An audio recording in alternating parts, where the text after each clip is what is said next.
Yes, I really do have all those guys. I call I'm the the same way. meeting for Sweetwater County School District Number 1 Board of Trustees to order.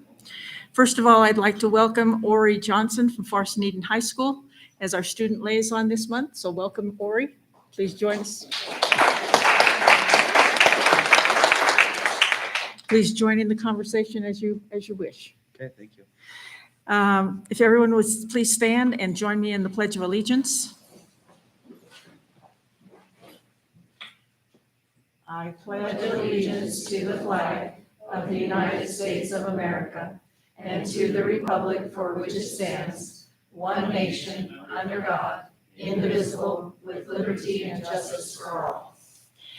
If you would please remain standing, I'd like to take a moment of silence in memory of the souls lost, the 2,977 souls lost in 9/11, 22 years ago today, and also for the thousands more that have been lost as a result of related illnesses.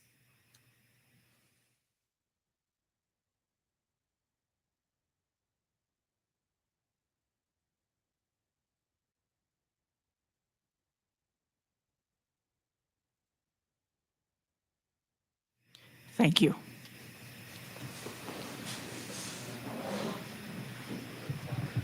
We'll proceed with recognition.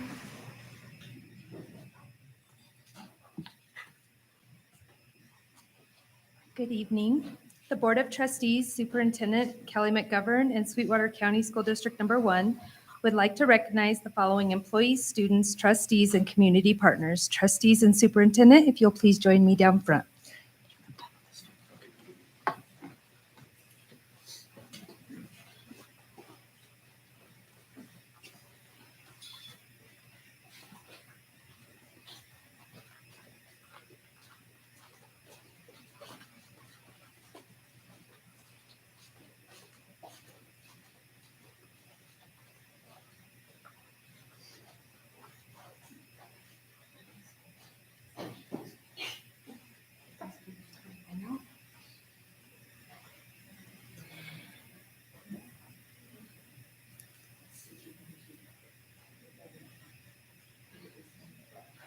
To start this evening off, we would like to start by recognizing Ori Johnson.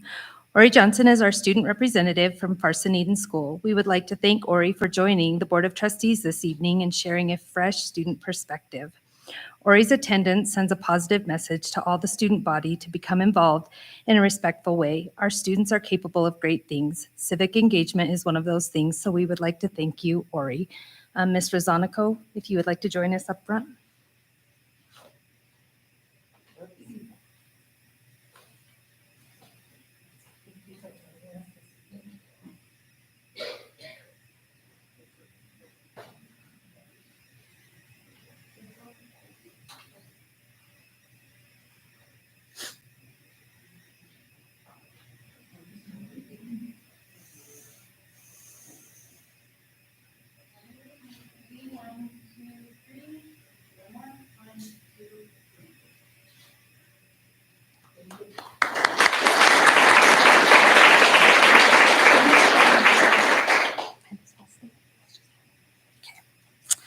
Next, we have a special recognition. We would like to recognize Miss Alice Metz.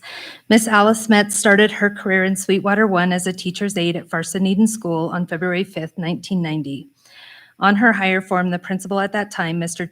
James Roach, listed the reason for hiring Alice was that she was the best applicant. Alice continued this philosophy from Mr. Roach for the next 33.5 years in various positions such as substitute aide, highly qualified paraprofessional, office aide, and her last position as the building secretary. We would like to thank Alice for the 33.5 years she has dedicated to the Farson Eden community with her retirement date of September 26th approaching. You will forever be a Farson Eden pronghorn, and we would like to congratulate you, Alice.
Next, we would like to recognize Ron East. Ron East is a bus driver in the transportation department serving students to and from Rock Springs to Farson Eden School. Ron is appreciated by many of the parents whose students ride the bus to Farson. They mentioned that without bus drivers, many students would not be able to attend a safe school surrounded by peers and caring staff and eat 1 to 2 meals a day. The Rock Springs Farson route can be dangerous at times with Wyoming weather. Ron cares about the students on his bus and has taken time to build relationships with them while maintaining safety. One parent mentioned, "My kids feel safe and cared for." The district is fortunate to have Ron as a team member in transportation. Thank you, Ron, and to all the bus drivers taking care of students. Mr. Klingenpill and Ms. Rochelle Knezovich, if you're here, if you'll come up.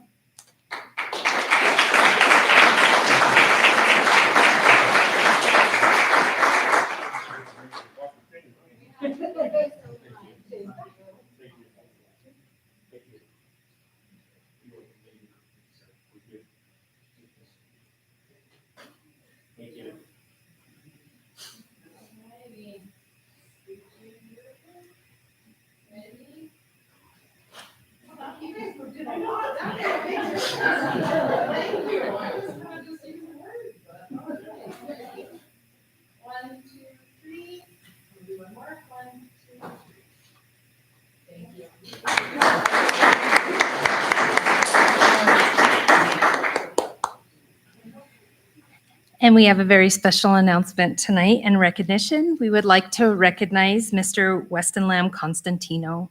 Mr. Weston Lamb Constantino is the Sweetwater #1 Teacher of the Year for the 23-24 school year. In his submission essay, Weston quoted Louis Armstrong, "Music is life itself." Weston followed up by saying, "That means as the music teacher, I am the life teacher." This fully describes Weston and his dedication to the classroom. He's a learner and is a gold certified whole brain teacher and represents the district and stagecoach at the national conference in West Virginia. He has been teaching elementary music in Sweetwater 1 for the last 8 years, and we look forward to many, many more. Weston will be honored this Thursday, September 14th at the Chamber of Commerce Luncheon. We'd like to congratulate Mr. Weston. And Ms. Palacios.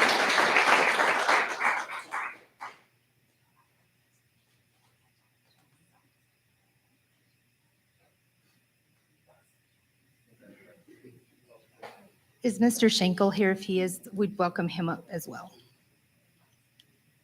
No?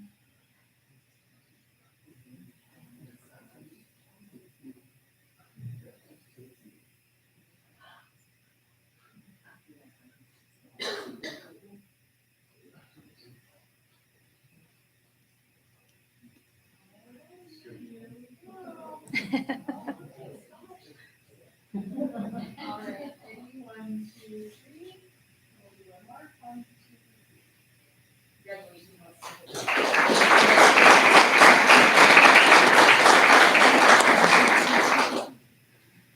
For our last recognition, I would like to invite up Mr. Glenn Supas and the remaining high school administration, please.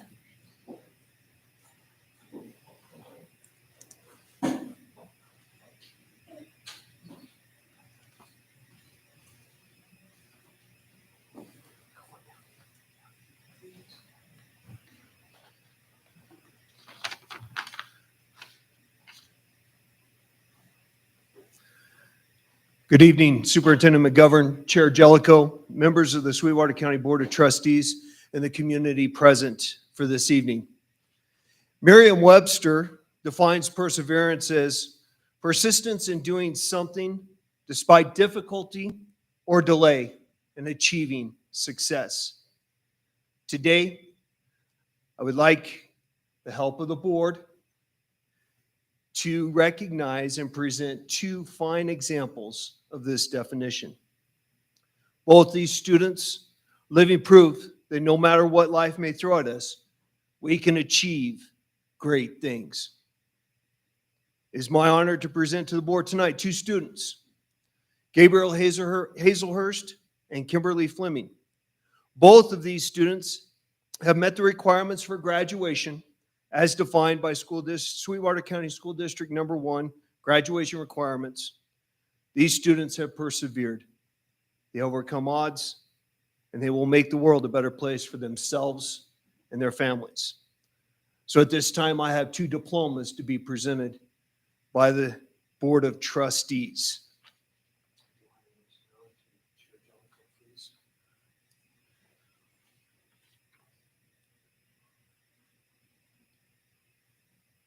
Miss Kimberly Fleming.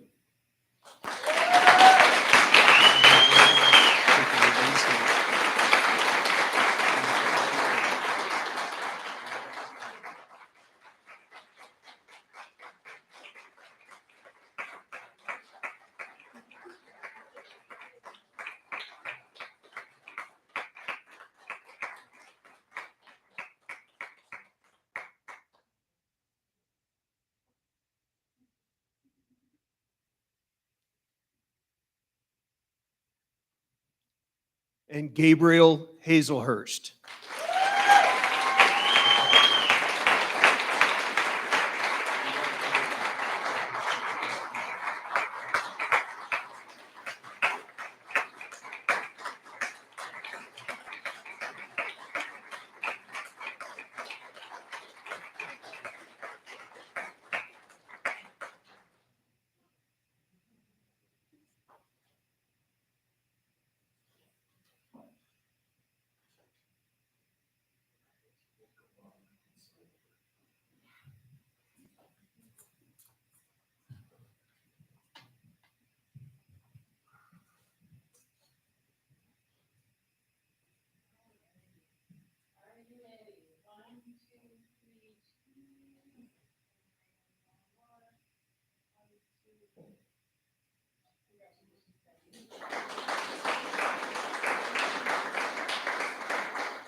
Superintendent McGovern, members of the board, that concludes recognition for this evening.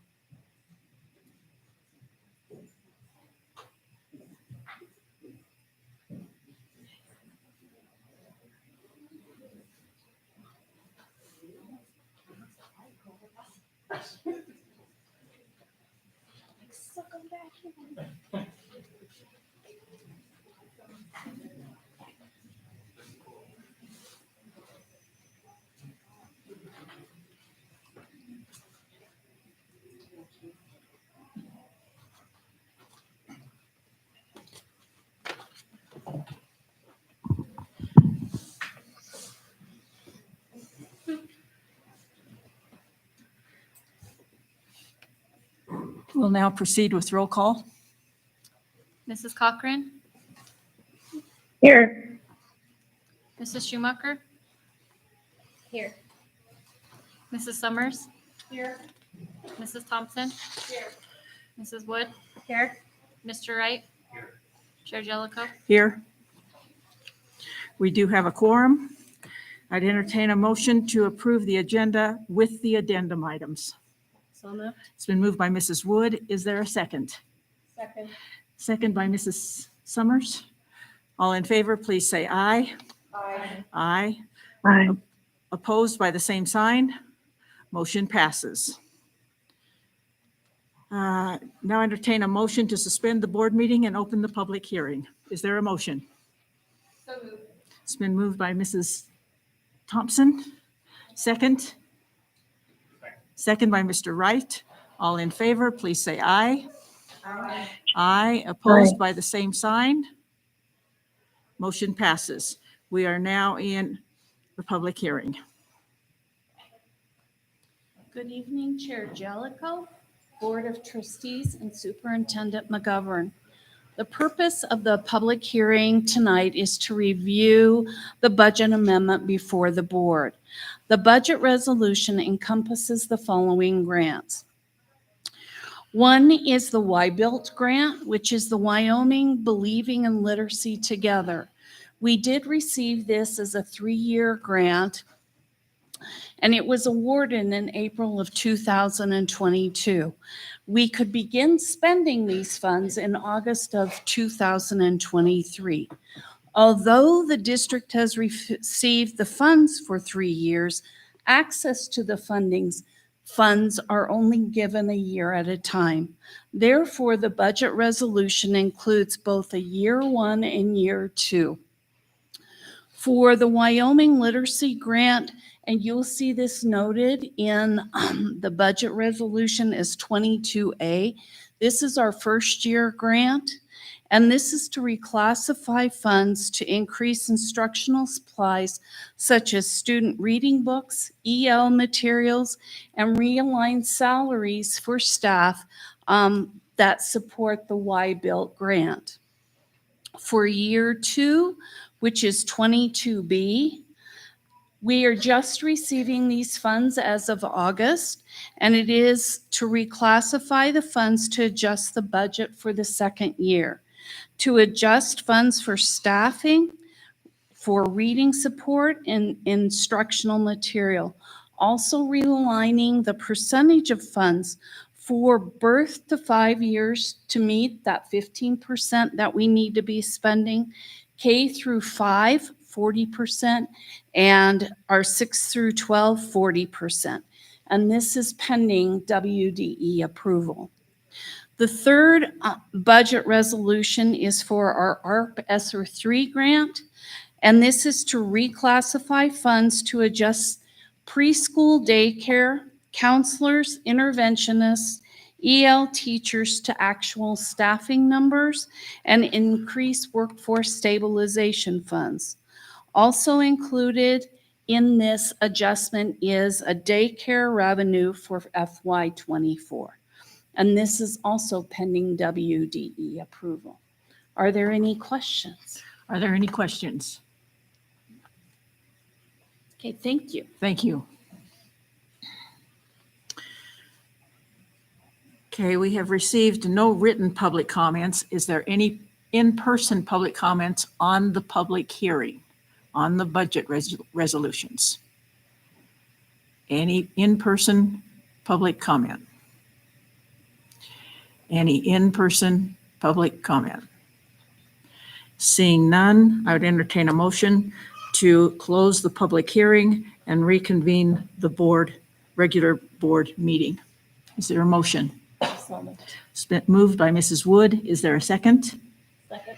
Second by Mrs. Schumacher. All in favor, please say aye. Aye. Aye. Opposed by the same sign. Motion passes. We are now back in the regular meeting.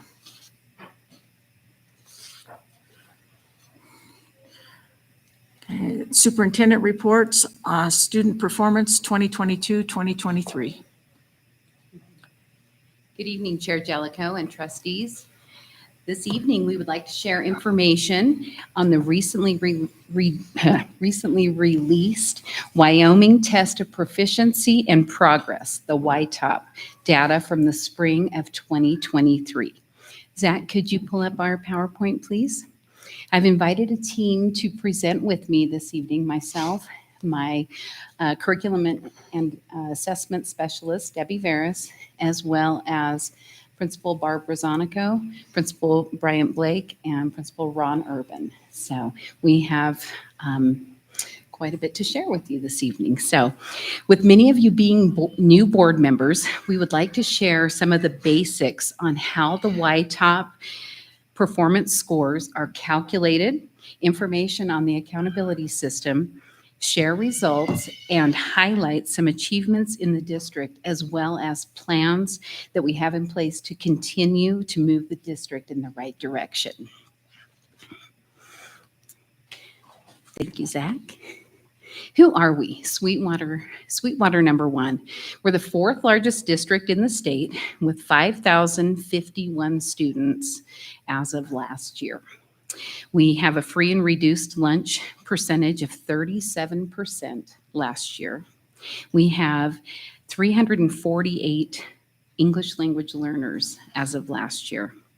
We have 860 special education students as of last year, with a graduation rate of 76.29% in the 21-22 school year, and a dropout rate of 5% in grades 9 through 12 in the 21-22 school year. So just a few little facts. As we compare ourselves to other districts, it's always good to know the basics on where we stand in the district.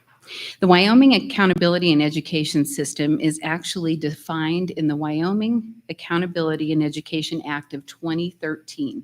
You'll see that referenced as WAEA. So if you ever see that, that's the Accountability Act.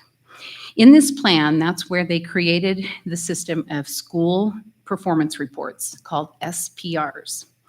They're created and shared from the WDE each fall based on the spring test data. Schools are rated as exceeding expectations, meeting, partially meeting, or not meeting expectations. After the reports are shared, this will drive the school improvement and planning process. Struggling schools are provided with support, targeted support from WDE as needed. In the SPRs, a variety of indicators formulate the scores that build the rating given to each school. This is a list of the possible indicators, and we're sharing tonight some flow charts. I gave each of you a set of the flow charts that the WDE provides to us so that we know how the scores are formulated. Now, our K through 12 curriculum and assessment specialist, Debbie Veras, is going to explain more about the formulas for determining these ratings.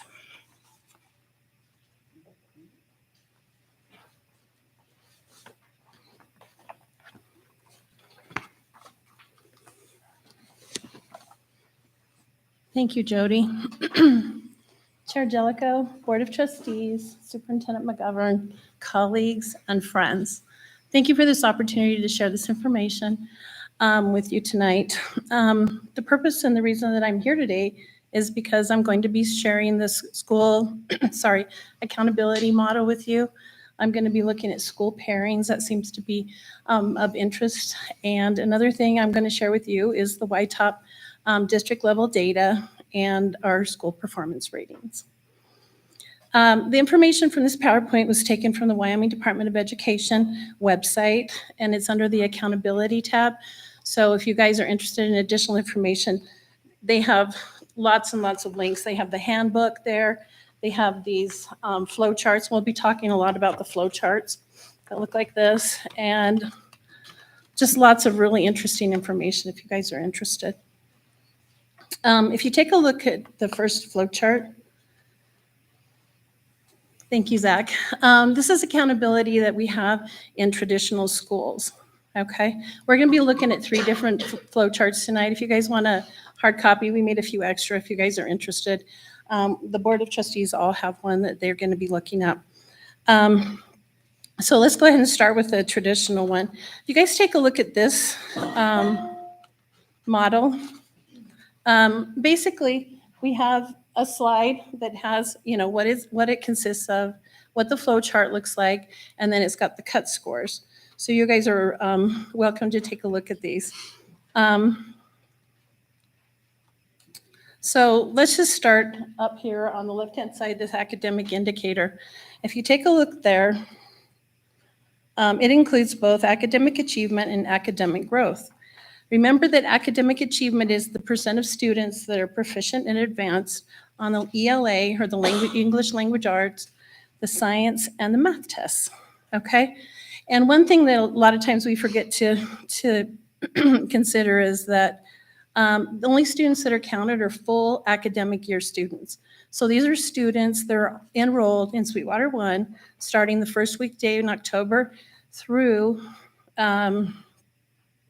April, the middle of YTOP testing, okay? WDE actually sets a specific date. And if you take a look at the chart and you take a look under academic achievement, you can see in order to be meeting targets, we need to be greater than or equal to, on achievement, greater than or equal to 51 and less than 68. So every one of these indicators have these targets. We're not meeting targets, we're meeting targets, or we're exceeding targets. And so every school gets a rating on these, okay? The next one is academic growth. And if you guys take a look, it's based on math and reading scores in grades 4 through 8. So what we want to look at is we want to see if students are growing and changing from the previous year. Again, the cut scores are right there. If you take a look, it's a greater than or equal to 48 and less than 60 in order to meet targets. Okay, and one category that's been quite interesting to us is equity. And what the state looks at, they look at the lowest 25% of our students.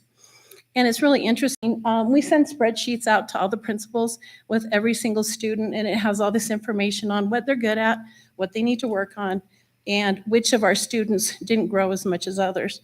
A lot of times people want to target, oh, it's our EL kids, oh, it's our special ed kids, oh, it's this group, oh, it's that group. And you know what, when you take a look, it's a variety of students. We looked at them and it even had some gifted and talented students in it. It's just students that aren't growing. And so we just need to keep that in mind. There's some virtual students that are exceeding, and there's some virtual students that aren't, so it's all different kinds of students. Again, if you take a look at equity, again, it's greater than or equal to 48 and less than 60 in order to meet targets. Okay, so then if you take a look at the flow chart and you take another look down, it shows how the scores are aggregated. So look at aggregation of all the indicators. You can see that academic achievement is worth 35% of our total score. Academic growth is worth 25% of the rating. Equity is worth 25%. And our English language students, our English language proficiency is 5%. And I didn't talk about that, but what that is that's how English language learners are doing on their access assessment that they take in the spring. Okay, so this is our flow chart for grades 3 through 8 in traditional schools. If you take a look at the next slide, okay, there's some information called what is school pairings. There's a million ways to explain this. And so what I did is I actually took a look at the implementation handbook and I copy-cut and pasted this right out of there because I think WDE actually does a really good job of explaining that. So main points that you guys need to think about when you're looking at school pairings is that we don't get individual school performance reports anymore on elementary schools that are paired. Okay, the paired schools are treated as a single school. Okay, the other thing I think that's really key in this is that collaboration is key for student success. If these schools aren't working together and we're not all going in the same direction and we're all focused on kids and doing what's best for kids, then, I mean, that's what we need to do. And this all started last year. So those are some of the key points on the school pairings. If you take a look at the next slide, you can see which schools are paired. Desert View Elementary, Walnut Elementary, Eastside Elementary are all paired. And then the other group of pair school is North Park, Sage, Stagecoach, and Pilot Butte. So that's how they paired them up. And what they do is they look at the student populations in the K-3 buildings and where they flow to. And these are the main schools that flow into Eastside, and these are the other schools that flow into Pilot Butte. Okay, so on the next one is another chart that we're taking a look at. Board, it's that second one. It says traditional high schools. Okay. They have the same 4 indicators as our 3rd through 8th accountability model, but in addition, they have 3 other indicators that they're responsible for: extended graduation rate, post-secondary readiness, and 9th grade credits earned. What's interesting about these three indicators is that they're lagging indicators, which means the data is at least 1 year or more older or behind. Okay, so to go into more information about this on the flow chart, we're going to focus on the left-hand side. We've talked about academic performance and equity. We're going to focus on the overall readiness. And if you take a look at post-secondary readiness indicator, and you go down on the flow chart, you can see that there's college readiness or career readiness or military readiness. So that's really a great model because it's looking into all different aspects of students. You take another look down and it says successful completion of college preparatory curriculum. And what we look at is we look at Hathaway levels, opportunity, performance, or honor scholarship. Those are the things that the state looks like to see if if students are college ready. The other thing they look at is advanced placement classes that they've taken. And the other thing is that did they get a qualifying score if they took a college admission exam? So those are big things that they look out for college readiness. For career readiness, one thing we're really excited about is that on the CTE career concentrator, the CTE department, all of Rock Springs High School, there's a lot of people been involved in getting the CTE programs of study in place. We have the most amazing programs of study for students. They have pathways. We have them available at Black Butte, Rock Springs High School, the Sweetwater One Virtual School, as well as Farson Eden High School. And some of the programs, I just wanted to share some of the names for you because they're so diverse and the teachers have been working so hard on getting these in place. Maintenance is one, production, both woods and metals. Other things are animal systems, design pre-construction, which is the drafting, construction, education and training. That's a new one that they've started up to work with students to see if they're interested in being educated. Hospitality and tourism, and another one that we've been really working hard on is program and software development. So it's been really exciting, all the different programs of study available to students. So what the students do is they take an introductory course and another course, and they can specialize in one or they can spread around and look at all different areas to see what they're good at. When the student takes 2 concentrator courses that the teachers have identified as the most important one, they get to take a certification test. And the certification test is really amazing for kids. And Sweetwater One's done some really great things about letting kids stack these credentials. And so kids can take these certifications and stack them. And anytime we can give a kid a step up or a step forward in getting a job, it's great. And so it's been really exciting for students to be part of this program. Let's see, the next one, the certification, we talked about that, is at military readiness, the ASVAT performance, and also they have college curriculum or career concentrators, and so they can concentrate in science, math, fine arts, performing arts, welding, whatever they're interested in, so that's really neat.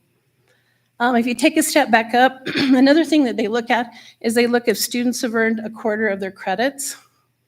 Okay, and for our schools, for Rock Springs High School, it's 6 credits. So they take a look at 9th grade students and say, have you earned 6 credits this year? Okay, if they have, then we get a points and we get counted for those. If they haven't, then we don't get points for them. And then the other thing they look at, of course, is graduation rates. And we get a 4, 5, 6, and 7 year rating based on students. Okay. Let's take a look at alternative high schools. That gets a little bit messier and a little bit different if you guys flip your page over. If you guys take a look at the alternative schools, again, we have academic achievement and growth. And then the other things that we have, again, are graduation credential rate, college and career readiness, the credits for 9th, 10th, and 11th grade.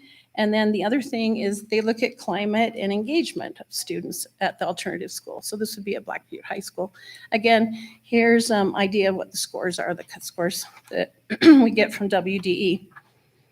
If you take a look at the flow chart, okay, basically academic performance, the same type of thing. The secondary, post-secondary preparation is the college and career readiness again. The credentials for the grad rate, and then also the 9th grade, or the credits earned, but it's for 9th, 10th, and 11th grade. Okay, so those are some things that they look at. I guess the really big thing that they look at is every fall, Bryant gives a climate survey to all the students, and it's very extensive, it's very in-depth, and the students take that, and he gets information back about how to make his school a better place. And he always gets like almost 100% participation, and all he needs to get is like 85%, but that's given every single fall. And then the other thing is that for the engagement indicators, the student success plan, and the staff up there, they all sit down and they make plans with students. And Mr. Blake has to certify that they actually do have a functioning student success plan in place.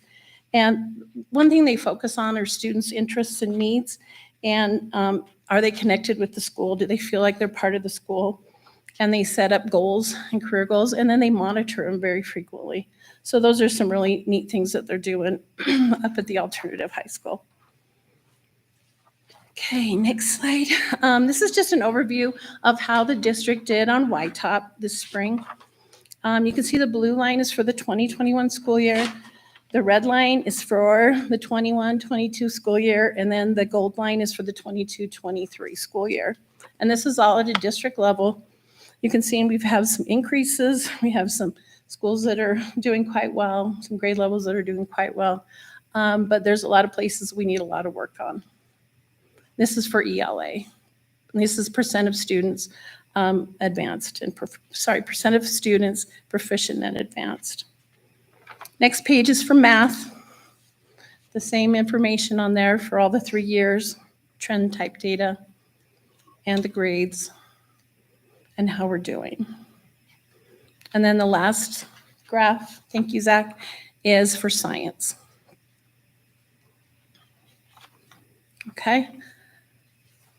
The next one, if you guys take a look, this is how we did on our school performance ratings. Jody referred to this. This is for the WAEA, the Wyoming Education and Accountability Act. And if you take a look for the 22-23 school year, we have 3 schools that are exceeding expectations. We have 2 that are meeting expectations, 1 that's partially meeting expectations, and then we have 9 schools that aren't meeting expectations. If you guys take a look, the 1 star are the paired schools. So you can see Desert View, East Side, and Walnut Elementary all receive the same rating, and they have the same scores because they're a paired school. And then the other group of paired schools are North Park, Pilot Butte, Stagecoach, and Sage. If you're interested in looking at the individual student or school performance reports, they're on the website, sweetwater1.org. And if you take a look under the curriculum instruction and assessment page, if you scroll down to the bottom, they're always loaded up, and they're probably, I think there's 5 years of data on there if you like to take a look back. Okay, so on the next page, what we thought we'd take a look at is like how have our schools been doing for the past 3 years. And if you take a look, there's a little break in the data, and that's from COVID.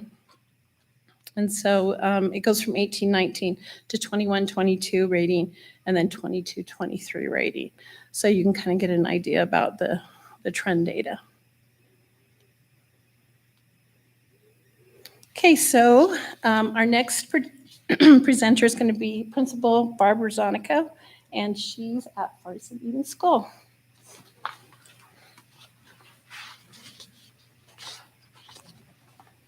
Superintendent Ms. McGovern, Chair Jellicoe, and the board, I'm pleased this afternoon or evening to have this opportunity to present to you the successes that we're seeing at Farson Eden School. Though we were only partially meeting expectations at the elementary level for overall school performance, Farson Eden School met or exceeded state targets at all levels, elementary through high school, in the area of achievement. In addition, our middle school and high school moved from meeting standards in the 21-22 school year to exceeding standards in the 22-23 school year.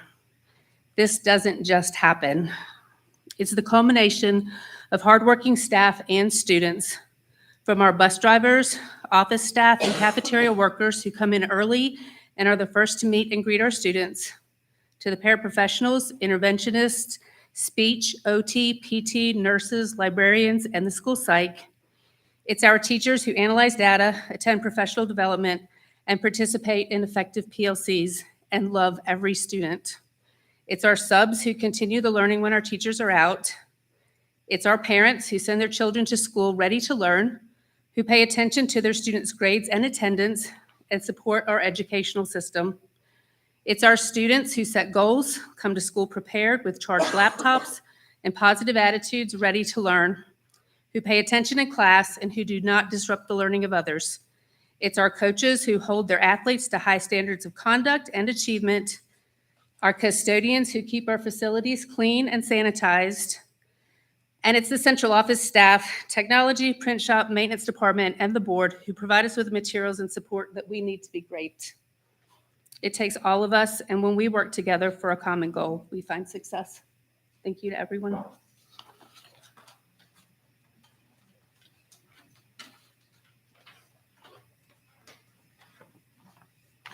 Good evening, Superintendent McGovern, Chairman Jellicoe, and the board. Thank you for having us here. So just a couple things about the junior high. I think the biggest thing that I want to just basically just state as a fact is we worked our darndest. I think you can beep to Zach if you want. No, I'm just kidding. We worked our tails off. We really did work our tails off during the school year. And that goes, just like Barb had mentioned, it went from not just the students and the teachers, but its family members, the custodial staff, as well as our paraprofessionals.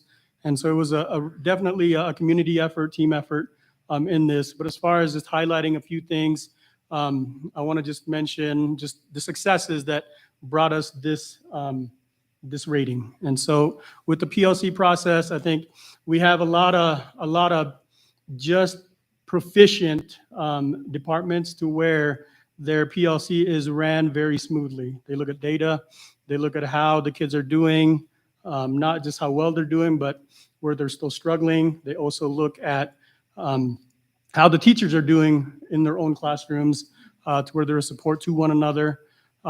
But also when they look at that data, it's not just your simple data. They dive deep to where they really understand what the students are struggling with. Where are they missing the concepts? Where are they really just having those road bumps? Because the biggest thing that, at least recently, last year and into this year, we've started looking at the authoring tool. And so that's something that right now has been a big proponent and component to the success of the junior high. But also with the YTOP blueprint, that's something that we had done last year with the crosswalk, and just trying to align what the students see in the test as to what they would see and get taught in the classrooms by the teachers. And so that was a lot of work on the teachers' end. But also we have a cross-curricular, which is basically we're turning our school into a smaller school. And so last year we had cross teams where they had about 200 kids that they were in charge of. And this year we are looking at 100 students. So we're looking at smaller cross teams so they can really dive into what's going on with the student and really get to know the student academically, behaviorally, and the social emotional side of the student. And then we have JAG time. We spend a portion of our day every day where the students go to a specific teacher where they learn just how to goal set. How is it that when they're struggling in certain things, how is it that they can create SMART goals for themselves, as well as just the group itself. But it's also where they get lessons with the habitudes that we've been fortunate to have and do that social emotional learning piece with the habitudes lesson. But it's also where they can do grade checks. The kids get a chance to look at their grades where they're struggling, and then they get a chance to do a little bit of a study hall session or go see a teacher if there is a certain thing that they need covered. But a lot of it is the last two bullets there is just building positive rapport with our students and our staff. And so there's just a lot of camaraderie within our building right now and a lot of just strong staff members to where they're supporting one another and really relying on one another to where they can get that success out of a student to where they may be a struggling student because their will is not there, but their skill is, or their skill is there, but their will is not there. And so it's just something that the junior high has been really adamant about just being a strong, cohesive group. But then as far as sustainability, it's everything that I just said. Trying to continue the work that we've done with that cross-curricular and PLC work, and making sure that we continue to use in our PLC, talking about what our primary resources are and continuing to use those as our number one, but also knowing that there are supplementary pieces that we can tie into the work that they do. And that's going to lead into the student engagement in the classroom. We're working with Gene and Copper. Thank you for being here tonight. But we're working with them and trying to get more of that student engagement, having ownership in the classroom to where they feel like they're a part of the classroom and the building. And then that kind of leads into the intervention and enrichment, to where when kids are struggling, they know where to go, how to go about it, and teachers are aware of what to do and who's struggling with what. So they're a little more able to support the students in the small things or the big things. And that could be just that reteach portion, or push the student because they understand everything that they're being taught in the classroom. And again, just we have a supportive staff. I think that's the biggest thing, is we have a supportive staff to where we really do rely on one another, to where they can go ask questions, hard or something simple, but we are there for one another, and they really have become a team and a family. And so every time I send out any memo or email, it's always to the JAG family. And so I just want to thank the students for being part of that, the community for being part of that, but definitely the staff that have really worked hard to keep everything rolling, and hoping as we continue this year and continue the work that we're going to do, we'll be back in the same situation and presenting again next year. So thank you.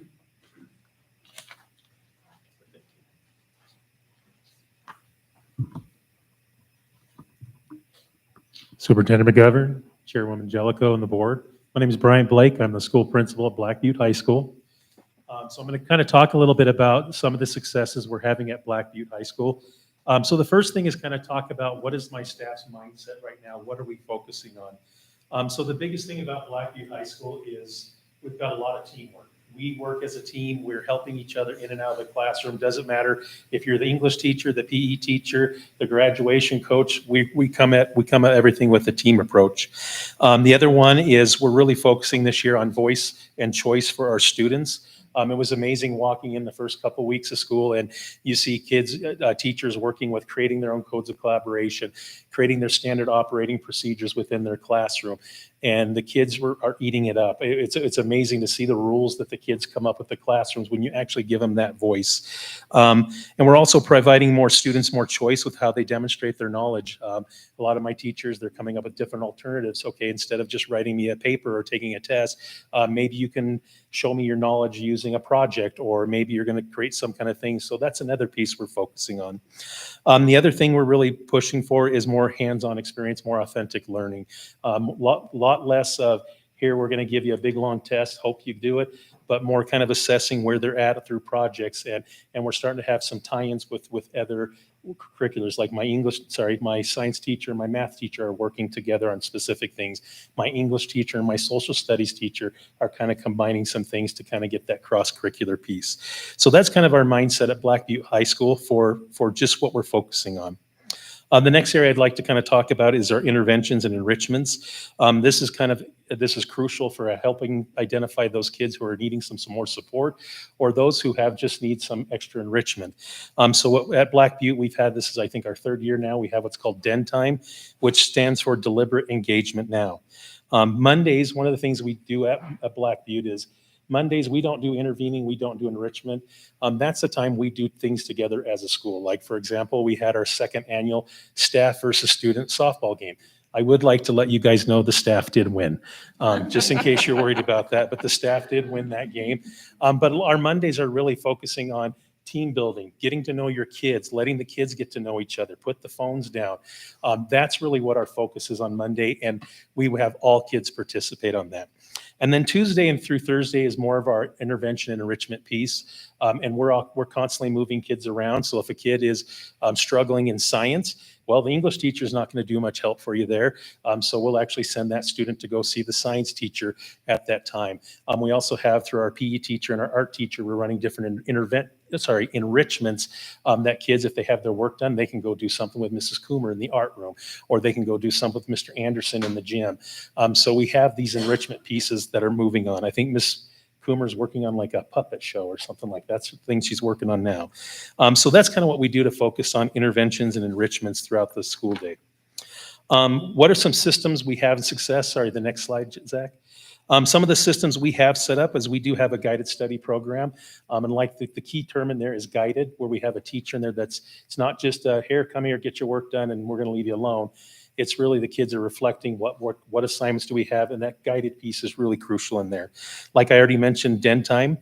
We have Friday school, which we work with with Rock Springs High School, and we have some of our kids attending Friday school starting this Friday, actually. We also have credit recovery after the first semester for those kids who maybe got between a 50 and a 60%. How can we get you up? What skills do we need to teach you again to get you up to a passing grade? And the other big thing is a lot of push and support from our grad coach, interventionists, and our building sub. So we have our building sub that's with us all year, but when she's not subbing, she's in there working with kids, or maybe they're going into guided study programs and they're pulling this kid out of a guided study program to work with it. So we have great support from those three individuals. It's Ms. Kalashevsky, Ms. Shaw, and Ms. Hoddle are doing a great job of pushing into there. So that's kind of what we've had for successes in our building and kind of just what's happening this year. So we are still focusing on improving school culture. And one of the things we're launching at Black Butte, which is brand new, is we're actually starting a school store. And we're actually running it through our marketing class and our entrepreneurship class. And I actually just last week sat in on their pitches for what products they're going to have in our school store. So I was the banker, so I got to tell them if this is a good one or not. I gave them all thumbs up. They did all a great job on that. But they're in the process of that, of coming and we're going to use what's called Bear Bucks. It's something new we've never done before. But we're, basically kids being safe, respectful, responsible. But the biggest thing we're focusing at Black Butte High School is kindness. A lot of times through our climate survey, the biggest thing we get is peers aren't treating each other with kindness. So that's our big goal this year. So we've got some raffles going on. We have a special pink ticket that they can turn in for a raffle ticket. So that's our focus, to try to get more, improve the culture amongst our students in the building. Another thing we're working on is we're going to be doing more with our co-teaching. We're working with Black Hills Special Service Consortium. I think I got that right. But we're working with them and both my math and my English teachers. They're working hand in hand.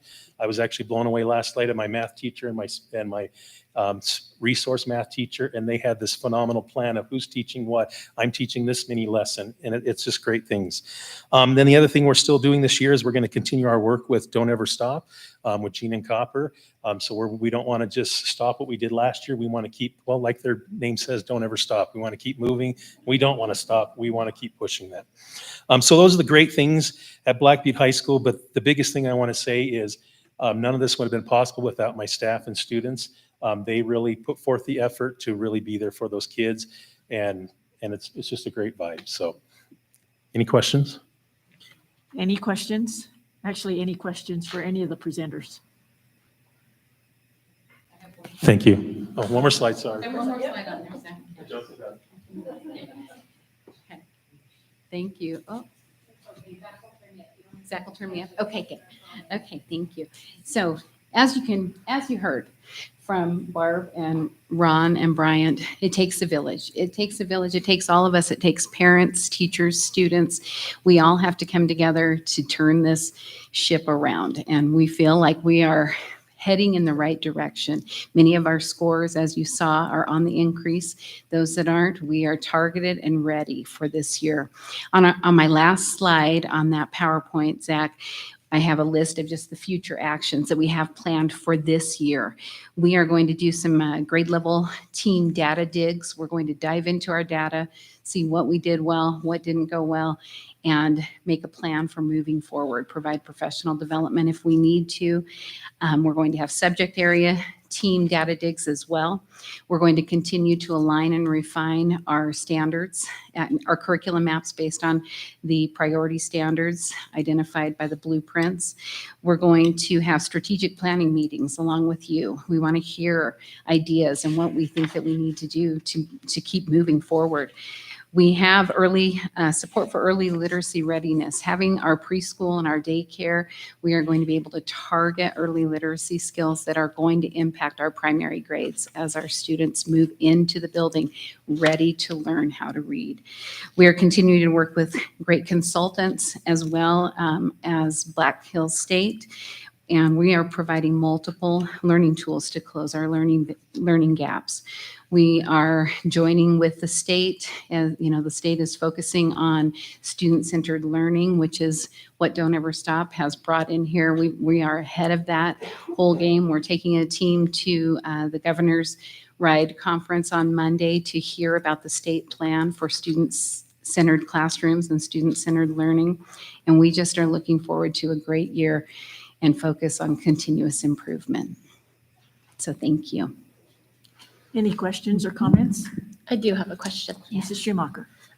You gave us 2021, I guess, graduation rates. Yes. What because- was last year's Well, graduation that's a rates? lagging indicator, and so we won't get last year's until the end of this year, January.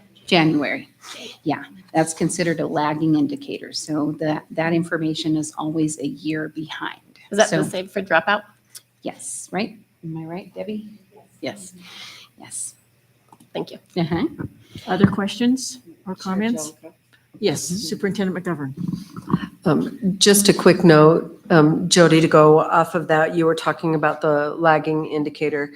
I think the scores like this are difficult at times. We want to celebrate all the things that are good, but it's really hard to take a look at the areas that are orange and that we need to improve on.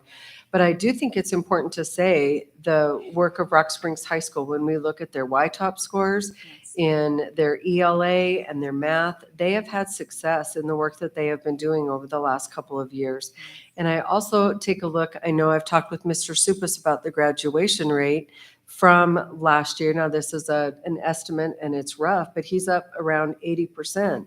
But the way the reporting structure goes, that information won't come out for another year to come. And so it's difficult to take a look at, but there's a lot of positive things that they're doing up there and all of the schools, despite a colored mark on a performance report. So thank you. Thank you, Superintendent McGovern. Further comments or questions? Thank you. Thank you, all of you. Thank you. for- And you're for all the welcome to work that- come For all the to work the you're doing. schools at any time. I know that all of our doors are open. So if you ever have any questions or if you ever want to make a school visit, I know they welcome you in at any time. So thank you. Thank you.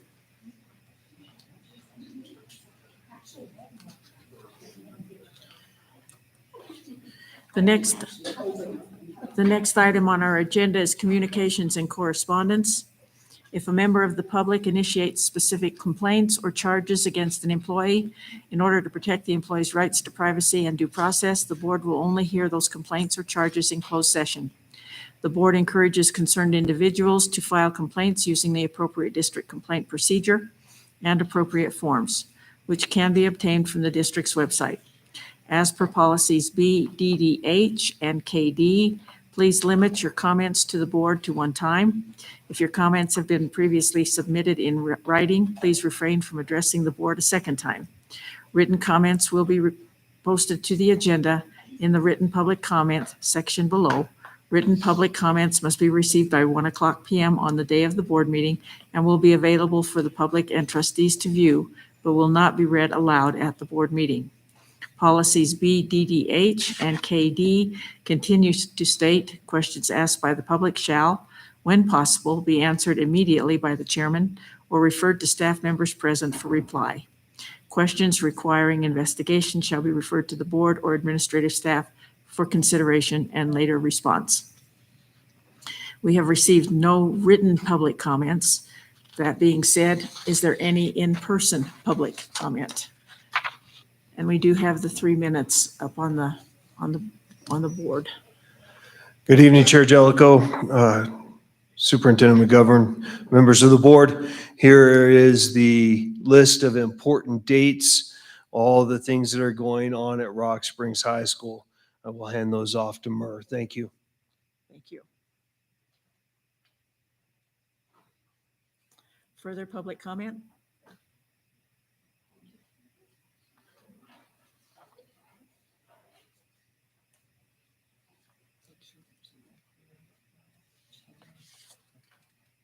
Mr. Blake, you got to come put this back down. Hi, I'm Marty Albert. I teach third grade at Sage Elementary, and I speak only for myself. I wanted to let the board know about the professional development opportunities that the entire district had on Friday. The sheriff, police, and fire departments put on a truly excellent training that made me really sad, but they did such a good job on how to pack wounds and put on tourniquets and seal chest wounds. And while it makes me sad, I am so grateful to those organizations because they did a truly excellent job. And then we had Robin from Black Hills State, I believe, who is truly gifted in getting to point apart across with humor and talk to us about identifying triggers for stress. And while I say slightly tongue-in-cheek, it's a stress trigger for me to think about packing wounds in my classroom. I just wanted you to know that we had these great trainings. Thank you.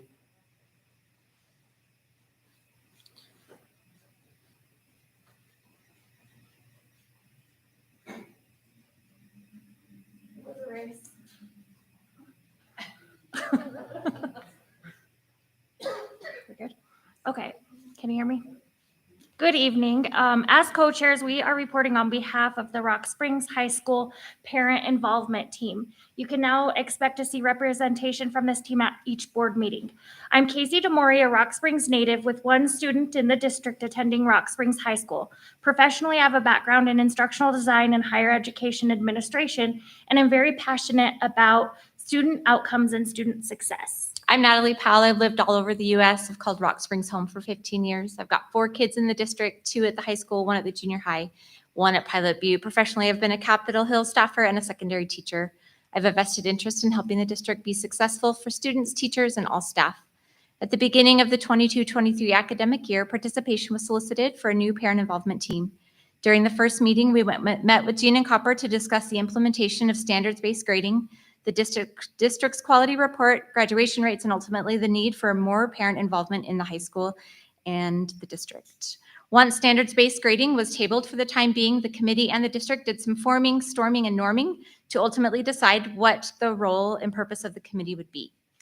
After almost an entire academic year of collecting thoughts and data, the team developed a purpose, responsibility, and code of conduct. The purpose of the PIT is to facilitate effective communication and advocacy between the high school and the community. By serving as a collective voice, the PIT will work to bring attention to both concerns and successes, fostering a sense of collaboration and partnership.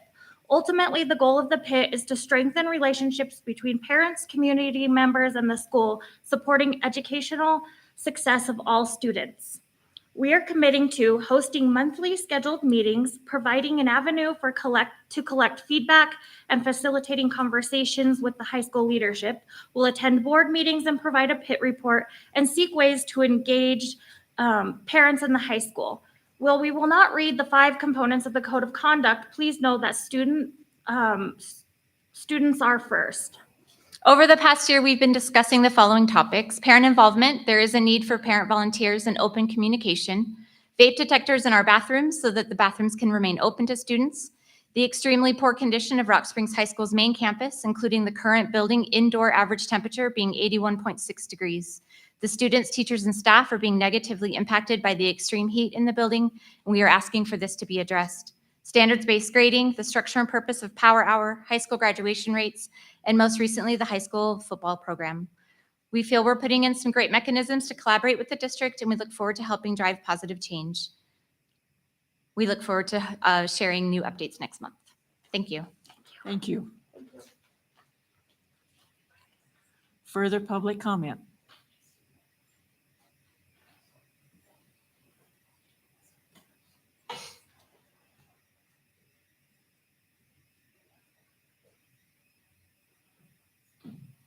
Board, my name is Ozzie Knezovich.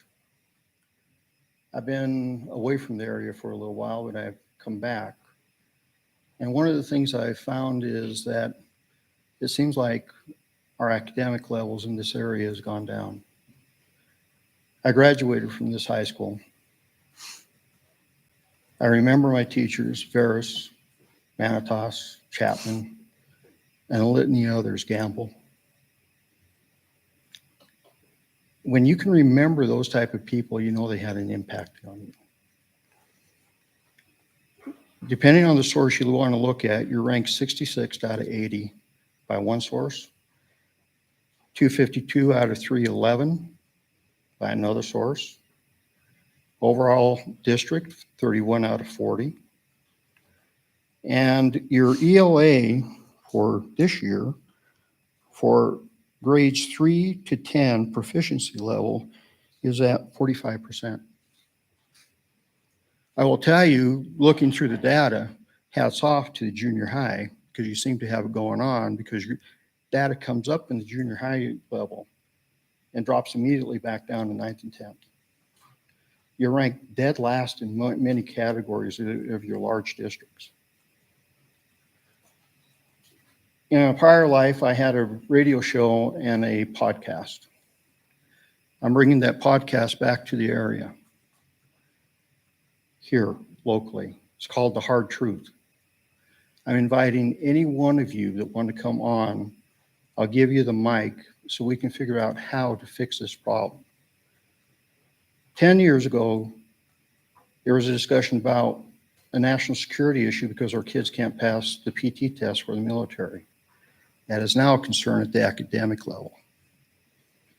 More importantly, we as leaders, as community members, as parents, as grandparents, we owe it better to our children than to have them ranked last in many categories, and we are. So I'm all about solutions. I'm more than happy to help you discuss some of those solutions, because in another life, I worked very diligently on these type of issues. But I just find it very disturbing that my hometown and its school district and its high school is ranked last in many of these categories, when I know the quality of the teachers that we had when we were in school. So if you want to get a hold of me and come on the show and talk about these issues, and that means all you folks out there, because this doesn't get resolved by just one person talking about it. This is a community problem. You can get a hold of me at 509-951-3437, and I am still looking forward to a call back from one of your staff. Thank you for your time. Thank you. Further public comment? Good evening, everybody. My name is Jacob Summers. I am a teacher in the district. I also am a community member. In full disclosure, my wife sits up there.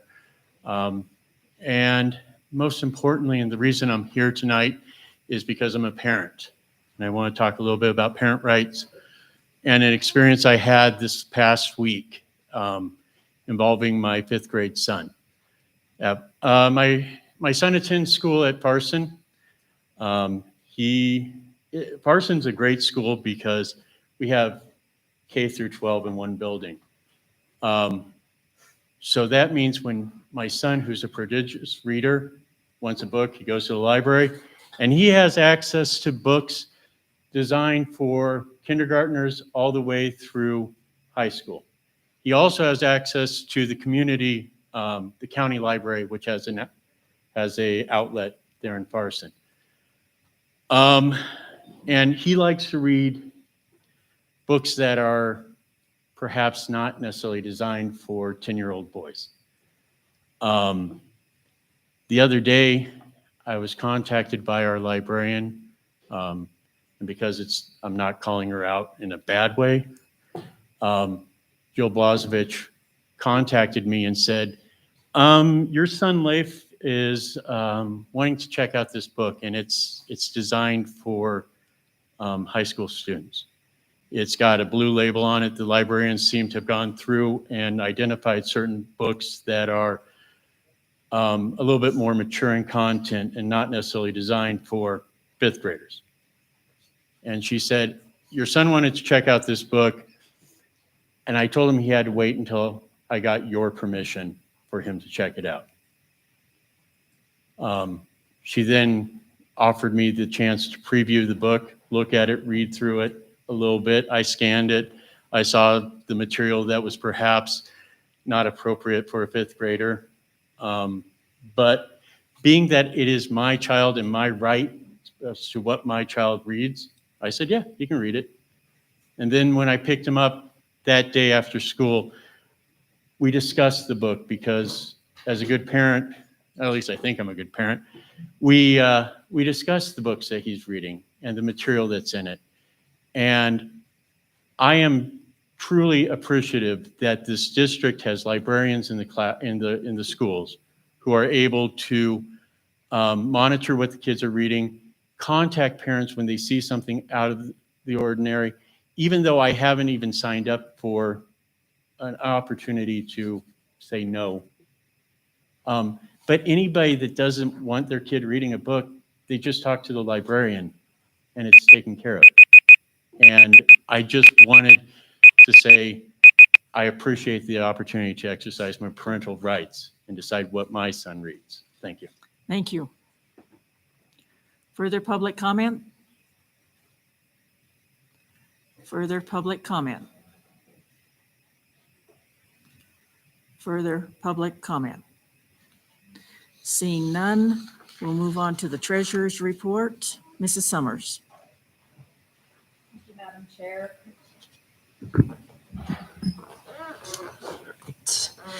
For the general fund treasurer's report for the month of August 2023, the beginning balance was $10,305,639.59.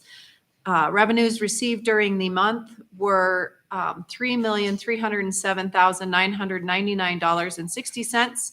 Interbank transfers totaled $9,500,000. Less the warrants written during the month of $6,201,837.82, and interbank transfers out of $9,500,000.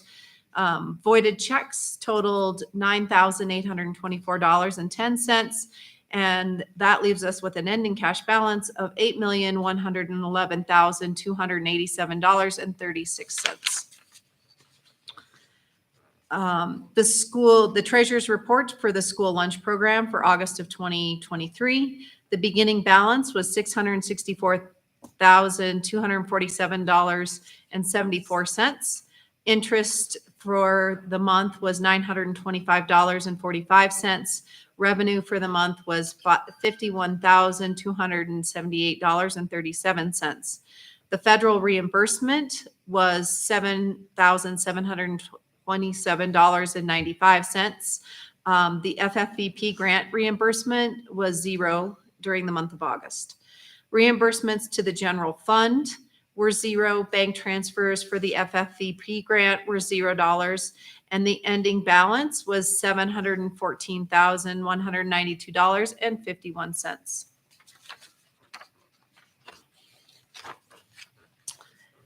The treasurer's report for the Head Start program, Child Care Food Service program, August 31st, 2023.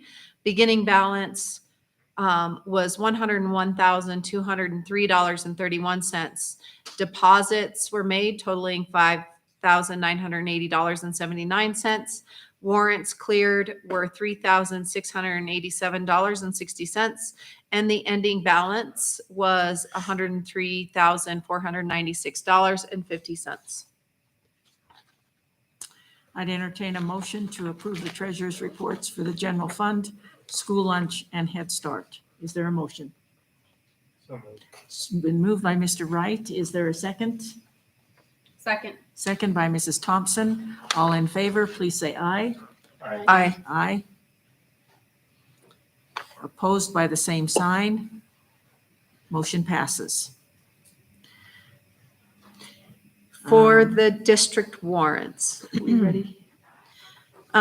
For checks number 161710 through 162289, totaled the amount of $5,619,891.84.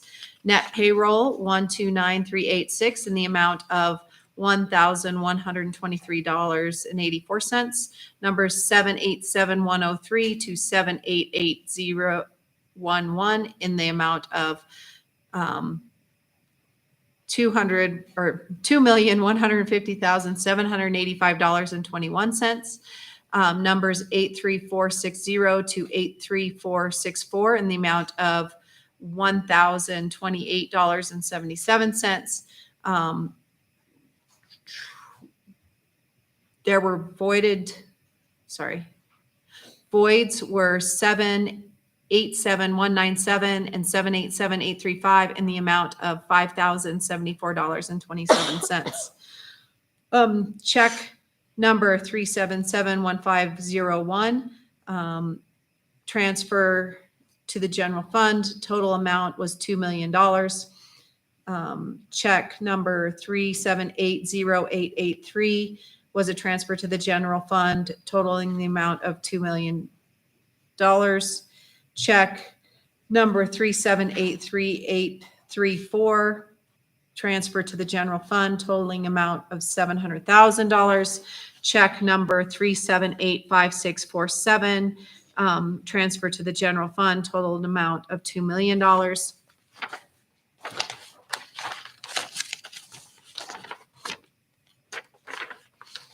Check number 09-2023-01, transfer general fund, total amount $35,000. Check number 1006, Sweetwater County School District 1 Insurance Fund, Health Plan Fund was in the amount of $100,000. And check 09-2023-01, Sweetwater County School District Number 1 Insurance Fund, Health Plan Fund, totaled the amount of $300,000. That concludes the warrants. I entertain a motion to approve the warrants and release those payments. So moved. Moved by Mrs. Thompson. Is there a second? Second by Mrs. Wood. All in favor, please say aye. Aye. Aye. Opposed by the same sign. Motion passes.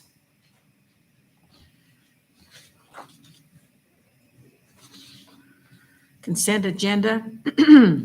All matters listed under the consent agenda are matters about which the board has governing policies, excuse me, implementation of which is delegated to the superintendent.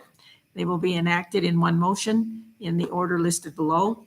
There will be no discussion of these items prior to the time the Board of Trustees votes on the motion unless members of the board request specific items be held and discussed separately and/or removed from this section. Motion to approve the consent agenda as presented. A, approval of the revised minutes from the May 8th, 2023 regular meeting. B, approval of the minutes from the August 14th, 2023 regular meeting. C, curriculum, approval of the bid for CTE items. D, curriculum, approval of the purchase of Pocket Talk two-way translation devices. E is an addendum item. Finance, approval of the resolution to authorize student-led business operations. F, finance, approval of the vendor list to supply white copy paper from September 2023 through August 2024. G, finance, approval of the resolution to amend the 2023-2024 budget. H, general board business, approval to authorize the Title VIII Impact Aid survey date of October 11th, 2023. I is also an addendum item. Head Start, approval of the Head Start Health and Safety Screener, policies and procedures for Head Start programs. J is also an addendum item, Human Resources, approval of personnel recommendations. K, Special Services, approval to purchase 25 new line TVs. L, Special Services, approval to purchase Red Cat audio units from Lightspeed. M, Special Services, approval to purchase Nearpod district-wide licensing. N, Technology, post-approval of Computer Village for Apple device parts and service repairs. O, Transportation, approval of bid for purchase of tires. Is there a motion to approve the consent agenda? So moved. It's been moved by Mrs. Summers. Is there a second? Second by Mr. Wright. All in favor, please say aye. Aye. Aye. Aye. Opposed by the same sign. Motion passes.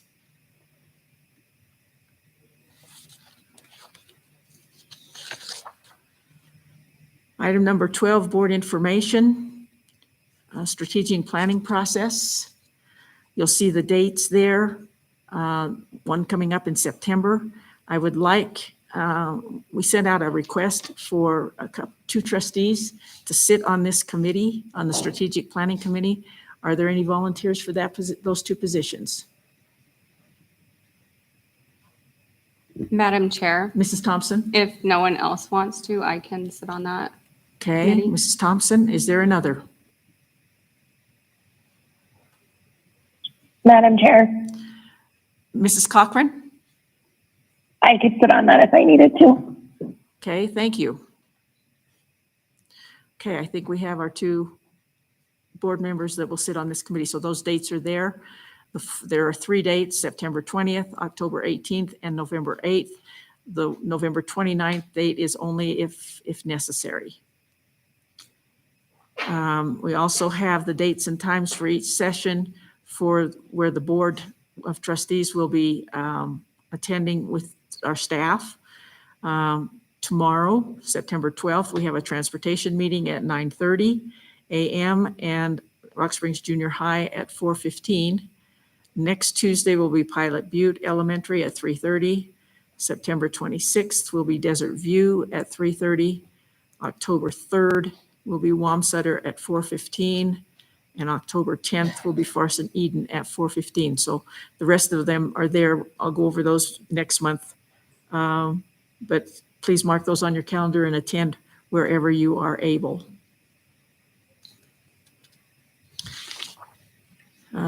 Good of the order. Any comments for good of the order? Chair Jellicoe, Mr. Wright? I have 2 quick comments. First of all, I just wanted to echo what Marty brought up about the PD last Friday.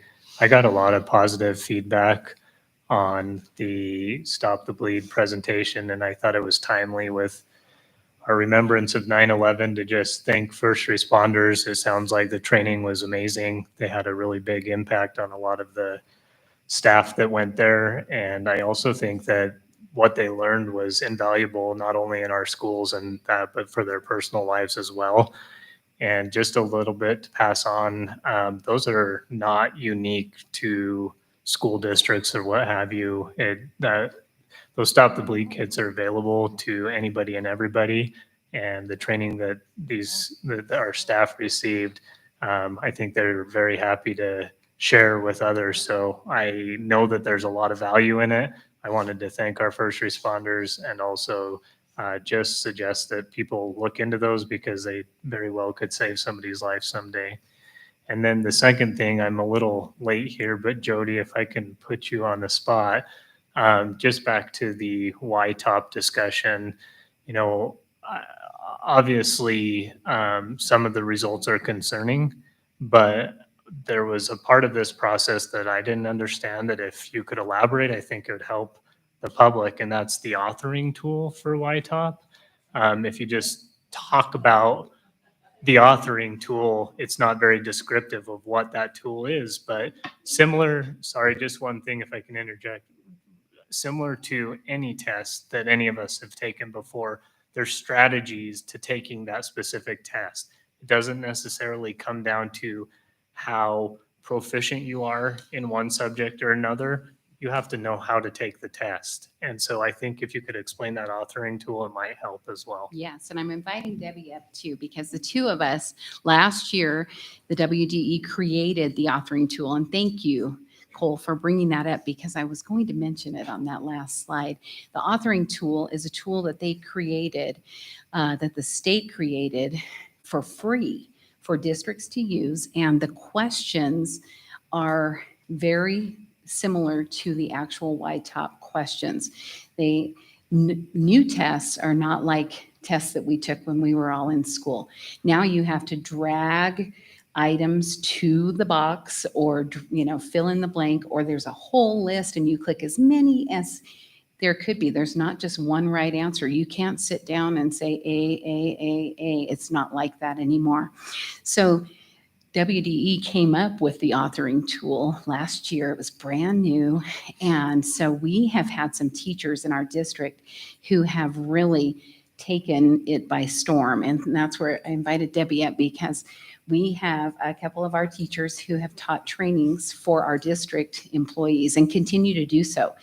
And they can create a common formative assessment. They can create a summative assessment, and then they can share it with their PLCs. So our common assessments that we've always had, in the process of our curriculum mapping work in our department, we're changing the way we've done that, because that is a very old school method of assessment.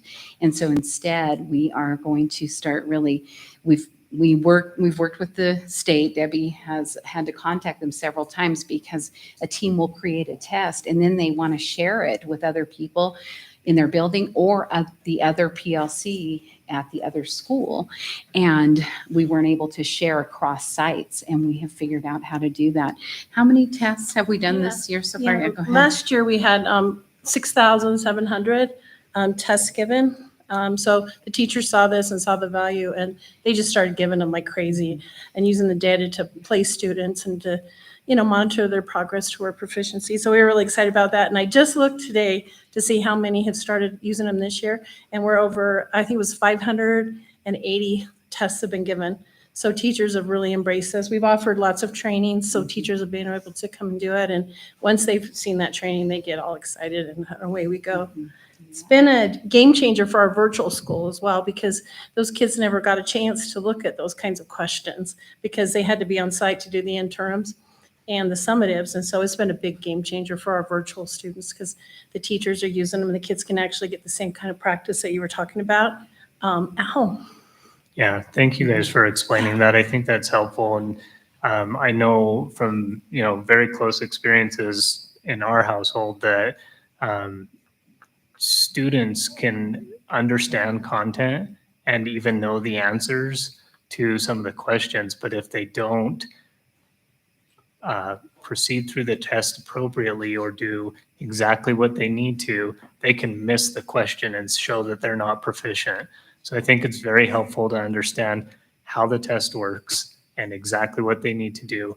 And I think just that tool in and of itself is going to help the district raise its scores. So thanks for explaining that. It really will. And one other thing about it, a teacher can use it as a teaching tool as well. They can create a test, they can give it, and then they can also go over the answers, and how to do it and model it up on their own board in their classroom. So it's an amazing teaching tool for everyone. So yeah, we're super excited about it. So thank you for bringing that up. Scotty, I just one more thing. Yeah, this is what I'm like really passionate about. They have lots of questions. They have a huge item bank, and they're all aligned to standards. So teachers can go in and pick a standard, and then they have a choice of questions that they can choose for the students. And so it's been really nice. So a teacher can create that in minutes, and then actually, throw 5 questions out and say, "Hey kids, how you doing? And what do we need to look at, or what do we need to work on?" So yeah. Thank you. Thank you. Thanks for bringing that up. Thank you. Further good of the order. Madam Chair, Mrs. Thompson? I just wanted to make the board aware of some of the boards that I sit on, kind of where we're going on things. So for Head Start, The indoor playground equipment has basically arrived, and they are so super excited. And if you guys have a chance, stop by. It is really awesome, and I kind of want to play in it, so I'm pretty sure the kids will really enjoy it. And so they are doing very well, both the daycare, preschool, and Head Start. They wanted to pass along that they were extremely impressed with the recent training that they had participated in and how beneficial it will be to them for the future. So switching hats for Region 5 BOCES, I'm the chair on that board. We did approve a new roof. We're going to be getting not a new roof because we can't afford a new roof, but we're doing the next best thing. And so it's going to be resurfaced is what it's called. And that should help us get through some of our concerns with the leaking.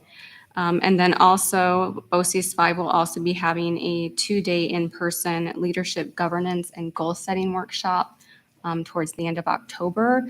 And I would extend an invitation for any of you who would like to either visit the local Roosevelt Learning Center, which is in Green River. If you would like to have a tour, let me know and I can get that lined up. Or if you would like to go to Wilson and see the CBAR-V school, I'd be happy to help line that up as well. So I think that's all the big things that are going on with those two boards. Thank you. Further good of the order. Further good of the order. Chair Jellicoe, do you mind if I mention something real quick? Sure, Superintendent McGovern. One of the things Dan Celeroli and myself have been working on for several years is a replacement school for Rock Springs High School. We have testified to the state numerous times over the last several years. And one of the last projects that we were able to take part in was the construction of the Rock Springs Satellite Campus. At the end of October, on October 23rd and 24th, the Select Committee on School Facilities will be meeting in Cheyenne. And Dan and I have been working extensively on representing the district and demonstrating the need for a full replacement high school. And we need your help. We've been through the situation before to find out at the 11th hour that we're not able to get a school. And so in order for those things to move along, we would ask that if any of you are willing and you're able to testify with us, sometimes you can testify virtually on the October meeting. We're interested in going down to Cheyenne, but at this point, truly anyone that has a voice, when they see us coming, they've seen Dan and I come before several times. And so if we have, we know we have the support of our trustees. And so if they're there with us, but also parents, I've talked to some of our former students and asked them anecdotal stories about why do you feel that we need a new high school? But when it comes right from the mouth of our students, from our staff, and especially our parents, it's a perfect time to do that we've been trying to do this and we recognize the need. But what happens to us is when we ask for volunteers and for people to help, it gets really quiet. And so we do need your help with that. And then the other, we've been talking a lot tonight about student achievement, about the state of the district, and about improving that. And that, again, we need your help. It's easy to point out things that need improvement, but it's more difficult to come up with solutions and be a part of those. So if you are interested in serving on the District Strategic Planning Committee, your voice would be very much appreciated. Your attendance, your input about what would you like to see. Because I think when we hear from all of the schools that are high performing, and we've had several of our schools go through that over the last several years, but the key piece is being able to sustain that. Because what happens is with the growth, you have to show that for all students year after year. So they show improvement, and then if you don't have enough to sustain it, then it slips back down, and then it builds back up, and then we move forward. But it's also a perfect time for us to strategize for the district to turn that around. So again, if you are interested in making a difference for that, because together we will succeed or together we'll fall. And the pairings of the schools are a perfect example for that. So I encourage everybody to take part in that, and so that we can have our scores not only be color-coded, but because there's students that are behind those numbers, and they deserve the best staff that we can give them. Thank you, Chair Jellicoe. Thank you. I wanted to piggyback on Mr. Wright's comments. I attended the stress management professional development and heard two very high praise about the two professional development and how much they appreciated those two particular trainings, and also the time to be spent in their classrooms, how much that was appreciated and valued. I wanted to thank Mrs. Wood and Mrs. Schumacher for attending the fall roundup with Superintendent McGovern and myself in Pinedale last week. Hopefully you found that informative. And as a look ahead, the School Boards Association Annual Conference will be November 15th, 16th, and 17th, which is a Wednesday, Thursday, and Friday in Casper. So if you take a look at your calendars, and any of you, I don't believe the registration has come out yet for that, but I am anticipating it soon. Any other good of the order? Okay, then item number 14 is new business. We have the updated vacancy notice as of today for A. B is the August 2023 Head Start Governing Board and Policy Council monthly report. I would entertain a motion to go into executive session for the purpose of legal and personnel matters. Is there a motion? So moved. It's been moved by Mrs. Summers. Is there a second? Second by Mr. Wright. All in favor, please say aye. Aye. Aye. Motion passes. I want to thank Ori for being here tonight. And he was pretty quiet, but I don't know if you want any closing remarks or not. The only thing I really had to say was a comment that Jacob Subbers brought up about the parent and staff relationship, and especially in varsity and school, I've noticed, especially as a teacher, I think it's important to note that, because as I travel around, I don't see that a lot of other places, and I think that's what makes varsity school different than a lot of other schools is the parent and student relationship. With the example given about the library book, something as simple as that, or even matters all the way up to, issues that there might be with athletic teams, or even curriculum that might be taught in the classroom, or problems that presented in the classroom. So I would just really like to exemplify the point that Mr. Summers brought up. Thank you, and good luck the rest of your senior year. Thank you. Thank you. Okay. We are now in executive session. We do not anticipate any action upon our return.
Motion to return from executive session.